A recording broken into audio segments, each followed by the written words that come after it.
ಹುಣಸಗಿ ತಾಲೂಕಿನ ಚನ್ನೂರು ಹಾಗೂ ವಜ್ಜಲ್ ರಸ್ತೆ ನಡುವೆ ಬೊಲೆರೋ ಜೀಪಿಗೆ ಬೈಕ್ ಸವಾರ ಡಿಕ್ಕಿ ಹೊಡೆದು ಬೈಕ್ ಸವಾರ ಸ್ಥಳದಲ್ಲೇ ಸಾವನ್ನಪ್ಪಿದ್ದಾನೆ.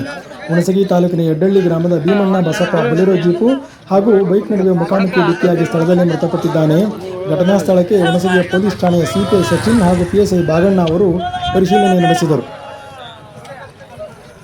ಅತಿ ವೇಗವೇ ಅಪಘಾತಕ್ಕೆ ಕಾರಣ ಎಂದು ಸ್ಥಳೀಯರು ದೂರಿದ್ದಾರೆ.